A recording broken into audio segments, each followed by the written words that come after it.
안녕하세요.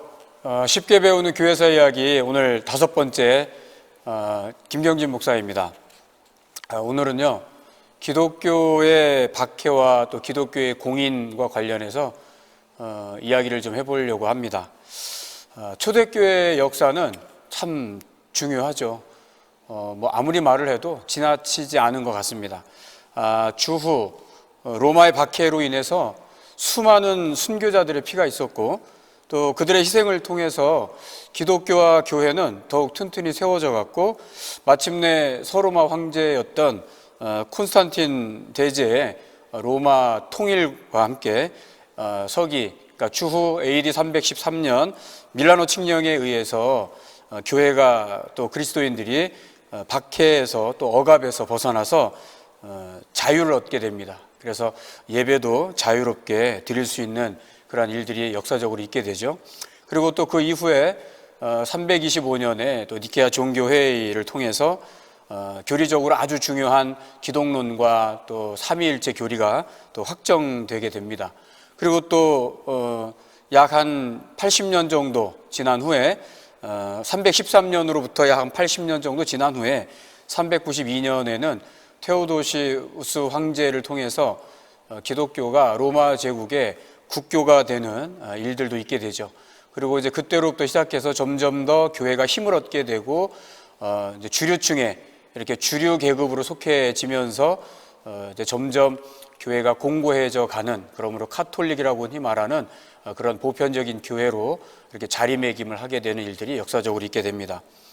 그래서 오늘은 기독교의 교회의 박해, 그리고 이어서 기독교가 공인된 그 역사에 대해서 함께 또 살펴보려고 합니다. 세상은 어떻게든 간에 끊임없이 교회의 문제와 또 치부를 드러내고 파내려고 이렇게 혈안이 되어 있죠. 오늘날도 마찬가지입니다. 우리도 잘 알고 있지만 이 세상에 보여지는 그런 물리적인 교회, 가시적인 이 지상의 교회는 참 많은 문제를 가지고 있죠. 그거는 과거나 현재나 또 앞으로도 그럴 것이고, 저와 여러분들 모두가 아마 다 인정하는 또 그런 부분이기도 할 겁니다. 이 말은 지상의 교회는 완벽하지 않다라는 말과 같은 말이죠. 오직 완전한 교회는 이 지상에 있는 교회가 아니라 저 하늘에 있는 천상의 교회뿐인 거죠. 우리는 이 지상에서 그 천상의 교회를 이루려고 하는 훈련과 간접 경험을 이 땅에서 하고 있다라고 이렇게 인정하고 또 간주해 볼 수 있을 것 같습니다. 과거나 현재나 그리고 또 추측하건대 앞으로도 교회를 바라보는 시각들이 지금보다 더 나아지진 않을 겁니다. 교회가 여러 가지 일들로 시끄러워질 때면 우리 그리스도인들은 그럴 때마다 초대교회의 신앙을 회복하자, 초대교회의 신앙을 찾자, 또 초대교회로 돌아가야 한다, 사도행전적인 교회를 세워야 한다, 또 신약교회를 추구해야 한다 등의 이런 여러 말들을 우리가 내세우기도 합니다. 90년대 초 중반에도 그랬고 또 2000년대 초 중반에도 그랬습니다. 그리고 약 10여 년 전에도 동일한 주장을 우리 교회들이 또 그리스도인들이 그렇게 해왔습니다. 마치 교회의 슬로건처럼 초대교회로 돌아가자라는 그런 구호가 많이 들려졌죠. 한 가지 짚고 넘어갈 것은요, 이미 말씀드렸지만 초대교회사의 연대 구분은 일반적인 세계사와 또 기독교회사가 연대를 달리 그렇게 구분해서 본다 말씀드렸습니다. 일반 교회사는 예수 그리스도의 나심으로부터 AD 476년, 그러니까 서로마가 멸망당하기 전까지를 초대교회사 내지는 고대교회사로 분류한다 그랬고, 우리 기독교에서는, 교회에서는 예수 그리스도 나심부터, 그러니까 소급 적용해서 BC 4년에서 5년부터 그렇게 말한다 그랬죠. 약 590년까지, 이 590년은 그레고리 1세 교황이 즉위한 때까지 그렇게 분류한다라고 말씀을 드렸죠. 그리고 잘 알고 있는 것처럼 바로 이 시대에 신약 성경이 기록이 됐고, 또 거의 대부분의 신학적인 그런 교리나 또 교회의 체제가 바로 이때에 확립이 되었다라고 여러분들이 그렇게 알고 계시면 도움이 되겠습니다. 자, 그럼 오늘 살펴보는 초대교회가 당시 겪었던 로마 제국으로부터 또 많은 황제로부터 겪었던 그런 박해와 또 그 이후에 박해가 종식되면서 기독교가 어떻게 공인이 되었나, 가지를 오늘 한번 같이 살펴보도록 하겠습니다. 사실 오늘 이런 교회사 이런 내용은요, 이렇게 좀 같이 진행을 하고 또 칠판도 좀 갖다 놓고 이렇게 써가면서 강의도 좀 하고 그러면 더 재밌게 진행할 수 있는데, 이게 혼자 이렇게 하다 보니까 좀 딱딱할 수 있습니다. 아무리 좀 재밌게 하려고 그래도 이게 쌍방향, 양방향으로 소통이 좀 이루어져야 되는데 그러지 못하니까 조금 딱딱한 면이 있지만 여러분들이 좀 이해를 하시고 들어주시길 바랍니다. 예수 그리스도께서 십자가에서 대속의 죽음을 당하시고 부활 승천하신 후에 또 오순절 성령의 강림이 있었죠. 또 제자들이 바로 그날 성령의 충만함을 받고 그리스도의 교회가 시작이 되었습니다. 이게 바로 예루살렘 교회의 시작인 거죠. 초대교회 성도들은 또 열정도 있었고 예루살렘과 또 사마리아를 넘어서 로마 제국 곳곳에 복음을 전했습니다. 하지만 그들 앞에 펼쳐진 것은, 초대교회 성도들 앞에 펼쳐진 것은 마냥 좋은 그런 장밋빛 미래가 아니었죠. 불신자들의 조롱과 또 로마 제국의 또 박해와 핍박이 계속해서 있게 됩니다. 오늘날 우리들도 예수님을 처음 믿을 때 삶에서 이와 유사한 그러한 고난을 또 겪기도 했을 것이고, 또 누구든지 예수를 처음 믿게 되면 유사한 그런 고난을 겪을 수 있게 됩니다. 하지만 또 이 초대교회 성도들 대다수는 예수 그리스도를 믿는 믿음과 또 천국에 대한 소망을 가지고 죽음까지도 불사한 채 끝내 자신들의 믿음을 지켜온 것을 우리가 배워서 잘 알고 있을 겁니다. 이 순교의 피가 밑거름이 되어서 예수 그리스도의 교회는 오늘날까지 또 무럭무럭 잘 자라왔고 지금도 건재하고 있다는 사실, 이것이 우리의 믿음의 선조들의 그 피와 또 희생, 그로 인해서 이 값진 그런 핏값을 치르고 또 저와 여러분들이 오늘날 주님의 몸된 교회를 함께 이렇게 세워가고 있는 것 같습니다.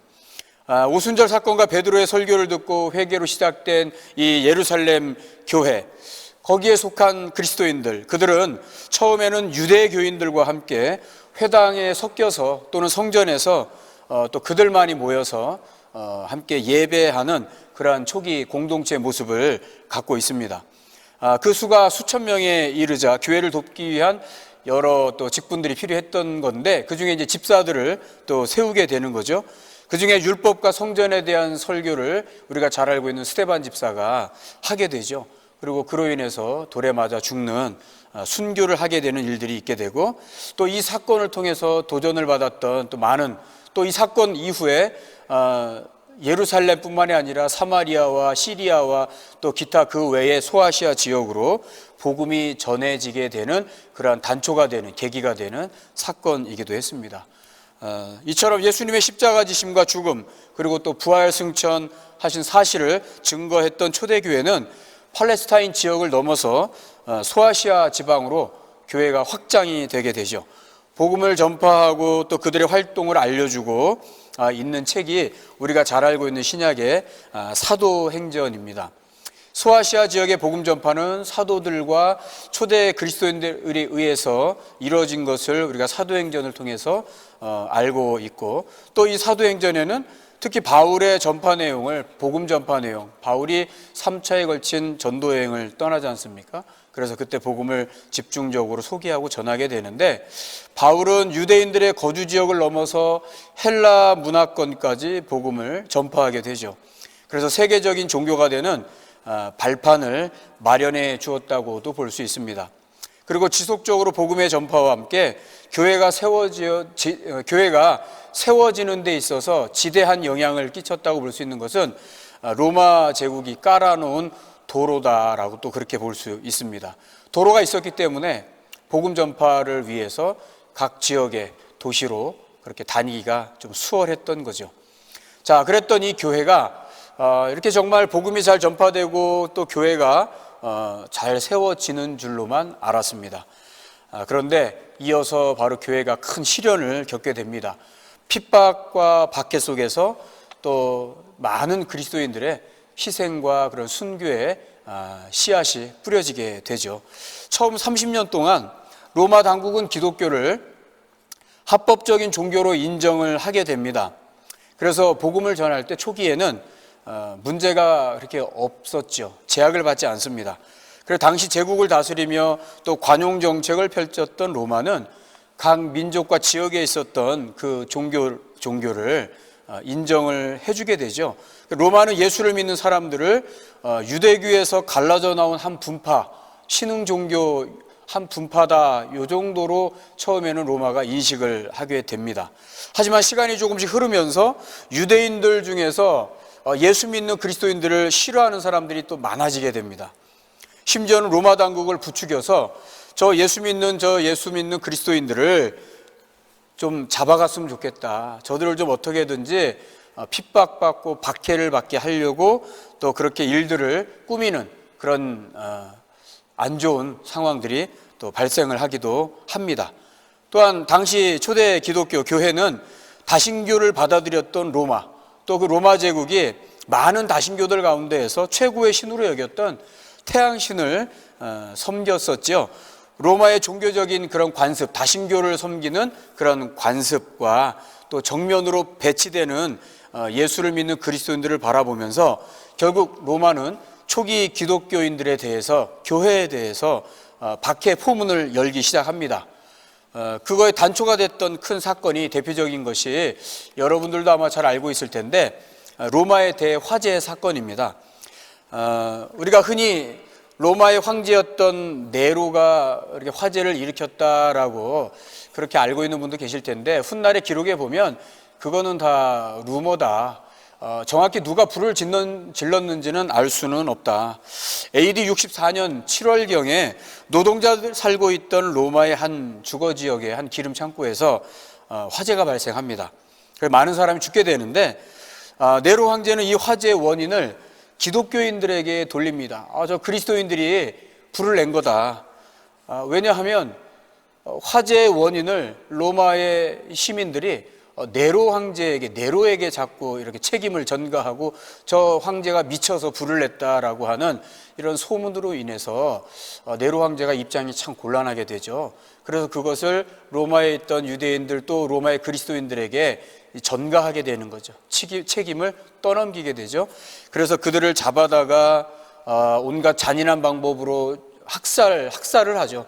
화형에도 처하고 원형 경기장에다 놓고 또 짐승의 먹이가 되기도 하고, 또 자기 정원에서 불을 밝히는 또 그러한 용도로도 그렇게도 또 그리스도인들을 또 죽이기도 하는, 그러면서 또 로마로부터 추방도 하는 여러 가지 일들을 네로가 저지르게 됩니다.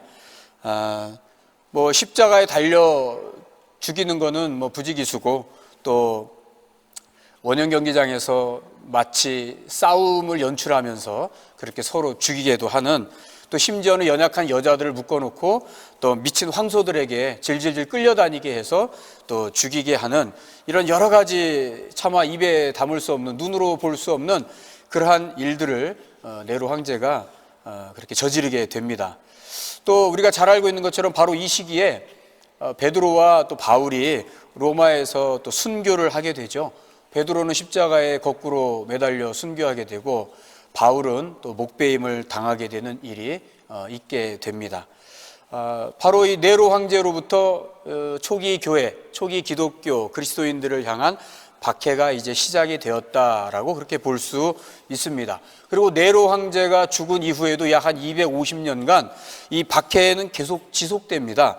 그런데 그러는 가운데 2세기경 기독교계에 아주 유명한, 그 당시에 저술가였던 카르타고의 터툴리안, 라틴어로는 테르툴리아누스라고 합니다. 그러니까 이런 상황을 두고 아주 유명한 말을 합니다. 순교의 피가 교회의 씨앗이다. 지금 화면에도 보일 텐데요. 그 테툴리아누스의 초상화죠. 그의 초상화와 그의 한 말, 오타가 좀 있지만 유명한 말입니다. 순교의 피가 교회의 씨앗이다라는 말을 하고 아주 유명한 말을 남기게 되죠. 네로 황제 이후에도 박해는 계속됩니다. 특히 그 이후에 베스파티아누스 황제를 거치고 또 티토스 황제를 거치게 되고, 바로 이어서 이 도미티안 황제 때부터 카타콤의 생활이 시작이 됩니다. 지하에서 이제 그리스도인들이 숨어서 생활을 하게 되는 그런 일들이 이제 비로소 이때 시작이 되게 되죠. 한 일화가 있는데요. 로마의 어떤 관리가 로마의 어떤 행정관에게 이렇게 질문했다고 합니다. 저기 예수 그리스도를 믿는 자들이 있는데 저들을 잡아다가 감옥에 쳐넣으라고 했는데 어떻게 할까요? 그랬더니 로마의 행정관리가 하는 말이 안 된다. 저들을 감옥에 넣으면 안 된다. 저들을 감옥에 넣으면 저들이 감옥에서도 죽기를 두려워하지 않고 예수 그리스도를 전한다. 거기서도 복음을 전하기 때문에 모든 감옥에 투옥된 사람들이 다 예수를 믿는 사람들이 된다. 그러면 저들을 원형 경기장에서 그럼 죽게 하면은 어떨까요? 안 된다. 저들을 보기 위해서 원형 경기장에 많은 로마의 시민들이 와서 저들이 동물들에게 또는 화형에 또는 많은 검투사들에게 당하는 처참하게 죽는 광경을 그들이 경험하면서도 비웃음거리가 되고 놀림거리가 되고 그런 하찮은 그러한 상황들이 여겨짐을 받는 상황들이 연출이 되는데도 불구하고 그리스도인들은 정말 초연하게 죽음에 맞닥뜨리게 되고 당당하게 죽는 걸 보고 원형 경기장에 온 많은 시민들이 오히려 그 모습을 보고 감동을 받고 그들조차 예수를 믿게 된다라고 하는 일화를 기록에서 볼 수 있었습니다. 이것을 볼 때 초대교회의 그리스도인들이 그들의 신앙의 모습이 과연 어떠했는가를 좀 생각해보는 그러한 일화였던 것 같습니다. 계속해서 이어서 많은 순교자들이 등장을 하게 됩니다. 네로 황제 이후에 네로가 68년에 죽는데 그 이후에 약 한 160년까지 일반적인 박해는 그렇게 심하게는 없었지만 제국의 다른 곳에서 많은 신자들이 그리스도인들이 죽게 됩니다. 그 중에 유명한 사람 가운데 한 사람이 있는데요. 안디옥의 감독 이그나티우스라는 인물이 있습니다. 화면에 보시는 대로 이 이그나티우스는 사도 요한의 제자인데요. 이는 사자에게 이렇게 물려서 죽게 되죠. 저렇게 또 순교를 하게 됩니다. 그리고 서머나 우리가 잘 알고 있는 폴리캅이 있습니다. 이도 요한에게 많이 영향을 받았던 요한의 제자이기도 한데 서머나의 감독이었던 이 폴리캅은 원형 경기장에서 옆에 보시는 그림처럼 화형을 당하게 됩니다. 폴리캅과 관련된 또 한 가지 일화를 한번 소개를 해드려 볼게요. 서머나 감독이었던 이 폴리캅이 86세 때의 이야기입니다. 86세 때 순교를 하게 되는데 로마 감독 앞에 나가게 됩니다. 로마의 총독이죠. 그가 이제 서머나 감독으로 있던 폴리캅이 죽음을 앞에 두고 있을 때 그가 이런 말을 합니다. 지금이라도 폴리캅 당신에게 기회를 주겠다. 우상에게, 우리가 믿는 신에게, 황제에게, 태양신에게 경배만 하면 생명을 살려주겠다. 내가 어떻게 당신 같은 노인을 처형을 하겠느냐. 내가 차마 당신 같은 이 노인을 처형하기가 참 어렵다. 그러니까 기회를 한번 줄 테니 한 번만이라도 좋으니까 우리가 믿는 신에게 경배를 하라고 이렇게 폴리캅에게 이야기를 합니다. 바로 이때 폴리캅이 로마 감독 관원에게 조용히 이런 대답을 합니다. 내가 86년 동안 예수 그리스도를 섬겼고 그동안 나를 이와 같이 축복해 준 그리스도였는데 내가 어찌 그를 배반할 수 있겠느냐라고 하면서 폴리캅이 화형을 당하게 되죠. 오늘날 우리가 믿음이 있다라고 자부합니다. 내가 예수로 인해서 하나님의 자녀가 되었고 거룩한 성도라고 그렇게 이야기를 합니다. 오늘날 이 시대를 살아가면서 여기 있는 저도 그렇지만 과연 여러분들도 정말 이렇게 목에 칼을 들이미는 그러한 상황 속에서 내가 과연 내가 믿는 예수 그리스도를 나의 주인으로 영접했다고 믿고 그렇게 당당하게 이야기하는데 과연 이런 상황 속에서도 내가 그렇게 이야기를 할 수 있는가? 초대교회의 이런 믿음의 사람들을 보면은 우리도 또 한번 도전을 받게 되고 다시 한번 두 주먹을 불끈지게 되는 그러한 마음가짐을 다 잡게 되는 것 같습니다. 저와 여러분들에게 도전이 되고 또 격려가 되고 위로가 되는 그러한 믿음의 선조들의 이야기들이 아닌가 싶습니다. 계속해서 이어서 시간이 또 좀 많이 흐른 후에 약 160년에서 180년경에 로마의 황제였던 마르쿠스 아우렐리우스, 철학자이기도 했죠. 여러분들 잘 알고 있는 것처럼 보신 분도 계실 텐데 영화 글라디에이터에 보면 처음 시작할 때 나오는 그 황제가 바로 이 마르쿠스 아우렐리우스 황제입니다. 로마의 공화정을 이루려고 했던 그 아들, 영화에서는 그 아들 코모도스에 의해서 암살을 당하는데 기록에는 그런 이야기는 없습니다. 그러니까 좀 각색이 됐겠죠. 아무튼 이 황제가 영화에는 굉장히 멋있게 그려지는데 실제로는 우리 교회, 초대교회, 기독교인들에게 굉장한 박해를 가했던 인물이기도 합니다. 그는 모든 신자들을 고소하는 사람에게 그 그리스도인의 재산을 빼앗아서 그에게 주라라고 하는 법령을 만들어서 반포했던 황제입니다. 또 거의 모든 그리스도인들이 또 고소를 당하게 된 일들이 많이 있게 되고 또 잡혀온 그 그리스도인들을 네가 믿는 예수 그리스도를, 네가 믿는 하나님을 부인해라 라고 고문을 하면서 그렇게 강요했던 황제이기도 합니다. 그리고 또 전에 언급했던 여러 황제들처럼 원형 경기장에서 짐승의 먹이가 되게 하기도 하고 화형에 처하기도 하는 그러한 또 일들을 많은 시민들에게, 군중들에게 볼거리로 제공했던 그런 황제이기도 합니다. 또 심지어는 타고 남은 사람, 이 그리스도인들의 뼈를 다 갈아서 강에다가 던지기도 했다고 합니다. 그런데 결국은 또 이 황제도 뭐 오래 살지 못하고 죽게 되죠. 이 아우렐리우스 황제가 죽게 되자 그 후로 사후 한 70년 정도까지는 박해가 조금 소강 상태에 접어들게 됩니다. 그렇다고 해서 박해가 완전히 없어진 건 아니고요. 잠시 멈춘 거죠. 그리고 그 이후에 또다시 박해가 시작이 되는데요. 약 한 249년부터 2년간 황제였던 데키우스 황제에 의한 또 박해가 시작이 되게 되고 또 발레리안 황제가 또 등장하게 되는데 그 이후에는 약간의 또 평온함을 되찾기도 합니다. 그리고 303년부터 디오클레시안 황제가 또 즉위를 하게 되면서 이가 또 박해를 가하게 되는데 아까 도미티안 황제 때부터 시작이 되었다고 하는 지하교회에서 생활, 카타콤의 생활이 바로 이제 이 무렵부터 아주 활발하게 약 한 240년경 그 이후부터 이 카타콤에서의 지하교회, 이 지하에서의 생활이 아주 활발하게 시작이 되는 때라고 보시면 될 것 같습니다. 여러분들이 많이 들어봤죠? 카타콤이라는 말이. 이것은 라틴어인데요. 카타, 그 다음에 툼바스라고 하는 라틴어 두 개가 합쳐져서 일컬어진 말입니다. 카타콤이. 그래서 이 말의 뜻은 무덤들 가운데라는 의미입니다.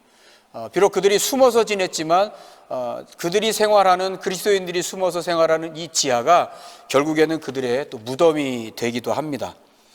이런 박해를 피하기 위해서 정말 예수 그리스도를 믿는 이 초대교회 신자들은 부단히 애를 쓰게 되죠.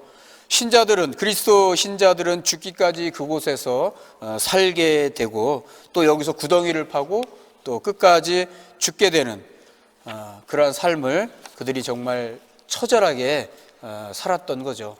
그리고 이 시기가 조금 지난 후에 조금 전에 303년부터 그 디오클레시안 황제의 박해가 있었다고 했는데요.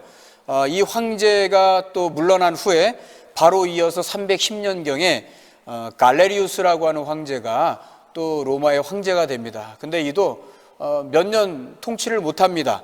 불과 한 2년 정도 통치를 해요. 그런데 이도 처음에는 박해를 가하다가 불치병에 걸리게 됩니다. 그런데 참 신기하게도 이 황제는 자기가 불치병에 걸리게 되고 주변에 아마 예수 그리스도를 믿는 사람들이 많았던 것 같아요. 그래서 박해하던 것을 중지하고 예수 믿는 그리스도인들에게 요청을 합니다. 자신의 치유와 회복을 위해서 당신들이 믿는 하나님께 나를 위해서 좀 기도해 달라고, 그리고 박해를 좀 덜 하면서 또 심지어는 그리스도인들이 함께 모여서 회합을 갖고 모임을 갖고 예배 드리는 것을 허락하는 칙령을 잠시지만 또 그렇게 공포를 하게 됩니다. 그리고 이 박해 이후에 이제 우리가 잘 알고 있는 313년에 콘스탄틴 대제라고 하는 그 인물이 등장을 하게 되면서 기독교가 이제 공인을 받게 되는 그러한 역사적인 사건이 있게 되는 거죠. 그런데 역사를 이렇게 쭉 우리가 훑어오다 보면 초대교회가 생기고 나서 약 한 200여 년, 250년경 이상을 박해를 계속해서 받게 됩니다. 그리고 313년 기독교가 공인되기까지 박해는 계속 이어지는데, 지금 말씀드린 대로 갈레리우스 황제와 또 콘스탄티누스 황제 그 사이 동안에 잠깐 동안이지만 저는 이렇게 표현을 했습니다. 새벽 동트기 직전이 가장 어두운 법이다. 그러니까 박해가 계속 진행이 되는데 기독교가 공인되기 바로 그 직전까지의 아주 최악의 박해가 이루어지다가 마지막 그 몇 년간 잠깐 동안 머물게 되는 거죠. 그래서 역사도 이와 같은 것 같습니다.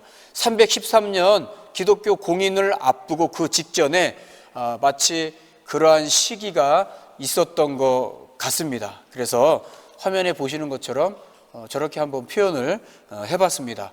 자, 드디어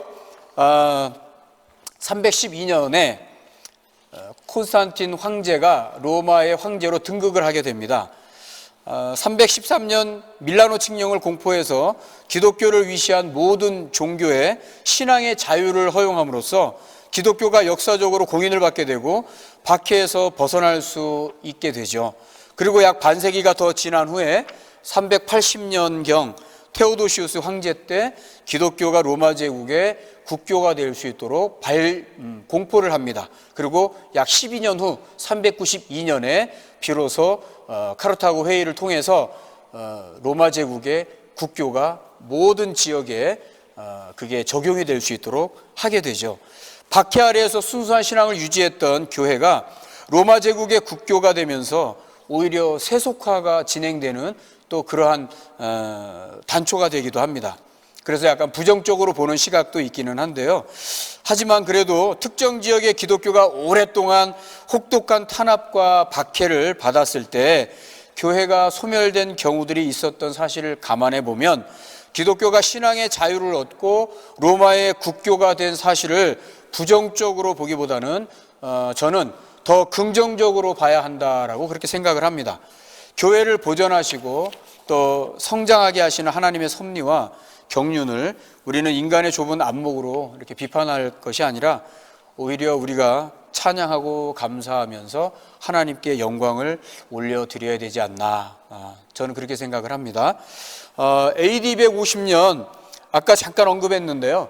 데키우스 황제는 로마 역대 황제들 가운데 어느 황제보다도 기독교를 극렬하게 탄압하고 박해하는 그런 황제입니다. 그 당시에 로마의 모진 고문을 이겨낸 신앙인들을 가리켜서 고백자라고 부르게 되는데요. 또 반대로 그렇지 못한 사람들을 가리켜서 저들은 배교자다 이렇게 부르는 일들이 있게 되거든요.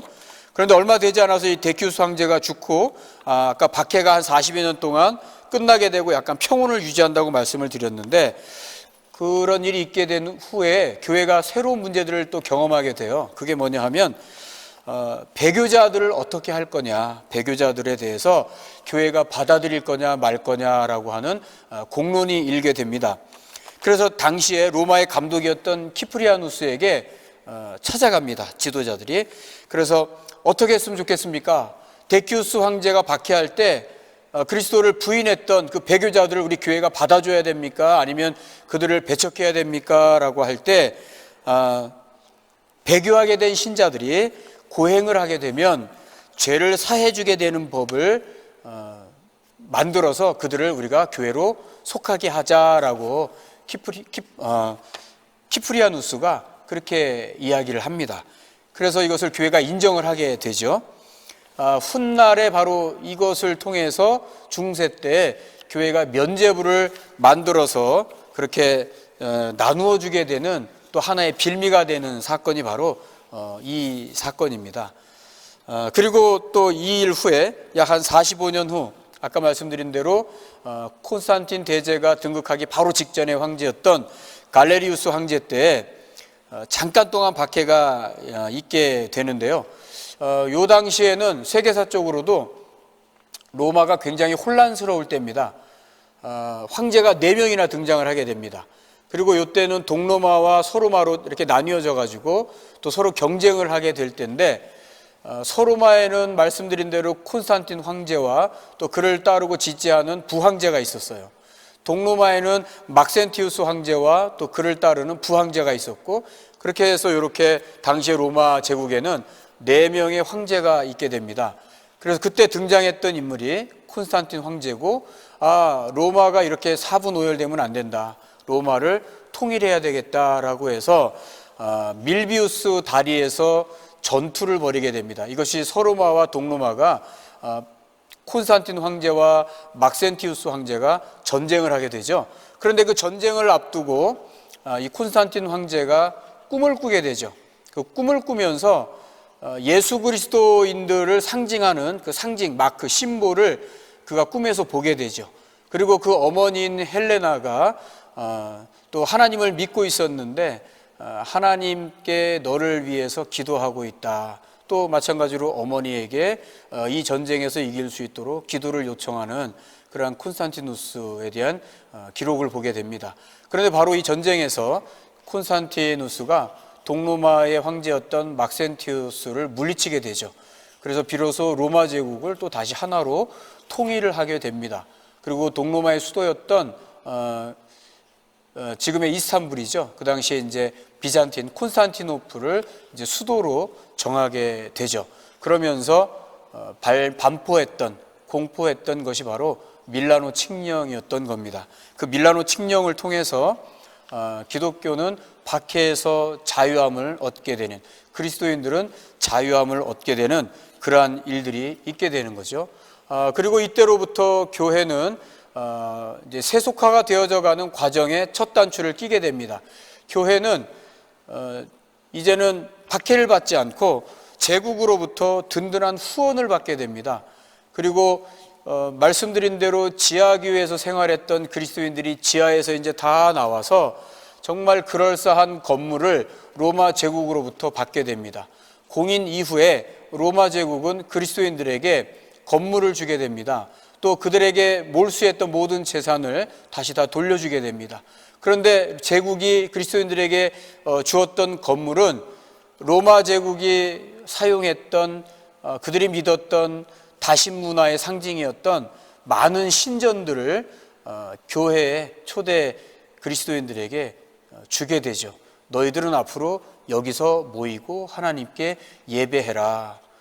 그래서 우리가 잘 알고 있는 바실리카 양식 또는 로마네스크 양식, 비잔틴 양식 또는 고딩 양식, 바로크 양식, 이런 모든 양식들이 다 이때로부터 이후에 쭉 생겨난 건물을 짓는 그런 건축물의 어떤 트렌드를 말하는 양식이 되는 거죠. 그래서 기둥들이 쭉 있는, 당시의 신전들은 기둥들이 많았잖아요. 그것을 우리가 바실리카 양식이라고 하는데, 바로 교회는 처음부터 건물을 어떻게 지어야 되겠다라고 해서 지은 것이 아니라 바로 로마 제국이 사용하던 신전을 처음에는 교회로 사용하게 되면서부터 교회 건물에 대한 개념이 이제 이때부터 조금씩 교회에 자리 잡게 되는 그러한 역사적인 시대적인 상황들이 만들어지게 되는 거죠. 그래서 이제 여기까지 우리가 기독교의 박해와 관련돼서 또 기독교의 공인까지 한번 살펴봤는데요. 지금까지의 평가로 이렇게 생각을 해보면 콘스탄틴 황제가, 대제가 왜 기독교를 공인했을까라고 한번 생각을 한번 해보게 됩니다.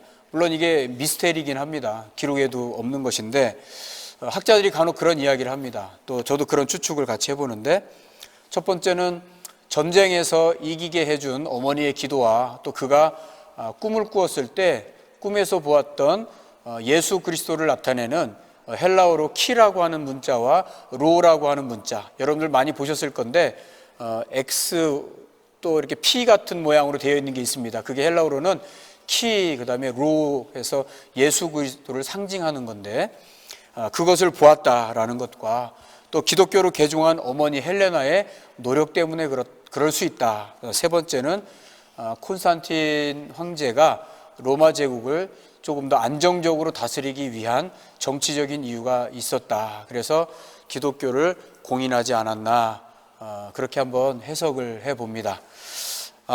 그러나 더 정확히 말하면 이것은 하나님의 섭리였다라고 그렇게 결론을 내릴 수 있을 것 같습니다. 자, 그래서 오늘은 여기까지 기독교의 박해와 기독교의 공인까지 한번 살펴보았습니다. 여러분들이 조금씩 알고 있었던 내용이 아마 있었을 겁니다. 그런데 오늘 또 이야기를 통해서 저런 일들이 있었구나라고 다시 한번 여러분들이 거기에다가 조금 더 이렇게 살을 붙이시면 좋을 것 같습니다.